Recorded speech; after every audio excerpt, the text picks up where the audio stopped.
இப்போ நம்ம பார்க்க போகிறது உசேன் சாகர்.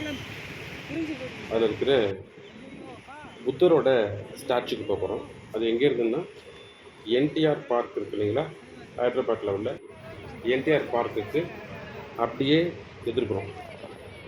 அங்கே ஒரு ஸ்டெப்ஸ் மாதிரி இருக்கும், அதில் ஏறி அப்படி இறங்கணுன்னா அங்கே அந்த ஏரிக்கு போயிடலாம். அங்கேருந்து கொஞ்சம் தூரம் வாக்கபிள் டிஸ்டன்ஸ் தான், நடந்து போனால் அது அங்கே இருக்கிறது உசேன் சாகர். அது லும்பினி பார்க். ஸோ லும்பினி பார்க்லேருந்து கொஞ்சம் தூரம் போனோம்னா உசேன் சாகர். அதுக்குள்ளே போனால் புத்தரோட சிலை பெருசாக பிரம்மாண்டமாக ஒரே கல்லிலான புத்தரோட சிலையை பார்க்கணும். உசேன் சாகர் தெலுங்கு, இந்தியாவோட ஹைதராபாத் நகரில் உள்ள ஒரு ஏரி. இது நகரோட நீர் தேவைகளை இதுதான் நிறைவு செய்வதற்காக முசி ஆற்றோட கிளை ஆற்றில் கட்டின 5.7 சதுர கிலோமீட்டர் பரப்புள்ள ஏரி. 1562 இப்ராஹிம் குலி குதுப் ஷாவோட ஆட்சி காலத்தில் ஹஸ்ரத் உசேன் ஷா வாலி அப்படிங்கிறவர் உசேன் சாகரை கட்டினார். இந்த ஏரியோட நடுவில் ஒரே கல்லால் ஆன கௌதம் புத்தரோட சிலையை 1992 கட்டினாங்க. இந்த ஏரி ஹைதராபாத் நகர் அதோட துணை நகரம் அப்படிங்கிற செகந்திராபாத்லேருந்து பிரியுது.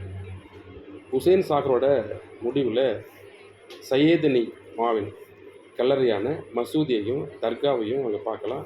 ஆனால் எங்களால் அது போக முடியாததுனால, நேரம் காரணத்தால் நாங்கள் போகலை. ஏரியில் நாங்கள் போனதுமே நல்ல ஒரு வரவேற்பு கொடுத்தாங்க. அங்கேருந்து ஏறி ஒரு பெரிய ஒரு போட்டில் போய் சேர்றதுக்கு கரெக்டாக ஒரு 3லேருந்து 5 நிமிஷம் ஆச்சு. பக்கம்தான், போக முடிஞ்சது. டிக்கெட் எடுத்துகிட்டு போய் பார்த்தோம். ரொம்ப பிரமிப்பான புத்தர் சிலை, அதுவும் ஒரே கிழலான புத்தரோட சிலையை எங்களால் பார்க்க முடிச்சு.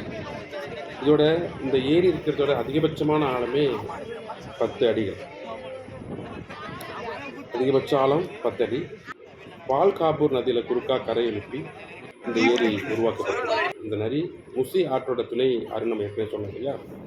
அதுக்கு முன்னாடி ஏரி செகந்திராபாத் நகருக்கு குடிநீர் வழங்குவதற்காகவே கட்டப்பட்டுச்சு. ஆனால் இன்றைக்கி வெவ்வேறு பொழுதுபோக்கிடம், நீர் விளையாட்டு, அந்த உள்ள பெரிய போட்லாம் வச்சு அங்கே டான்ஸ் பண்ணி கோவாவில் இருக்கிற மாதிரி நிறையா பண்ணியிருக்கிறாங்க.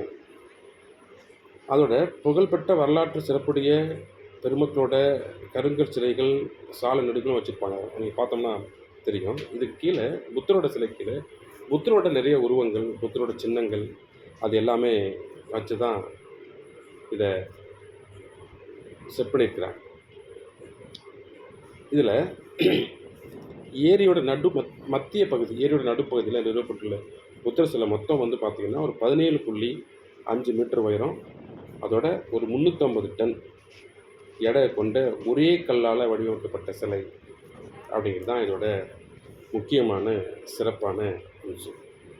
ஏரியோட வடக்கு பகுதியில் அமைந்துள்ள லும்பினி பூங்காவிலிருந்து படகுல நம்ம வந்தோம். ஹைதராபாத்தோட மிக முக்கியமான பகுதியாகவும் மிக முக்கியமான சின்னமாகவும் கருதப்படுது. இந்த இடத்துல இருந்து பார்த்தோன்னா நாம் ஏற்கனவே வீடியோவில் சொன்னோம் இல்லைங்களா, அங்கே இருக்கிற அம்பேத்கர் சிலையை இங்கே இருந்து நம்ம பார்க்க முடியும். குறிப்பாக அம்பேத்கர் கை காட்டுற திசையில் தான் புத்தரோட சிலை நிறுவப்பட்டிருக்கிறதா என்னால் உணர முடிச்சு. இது மாதிரியான இடங்களில் ஒரு மத்திய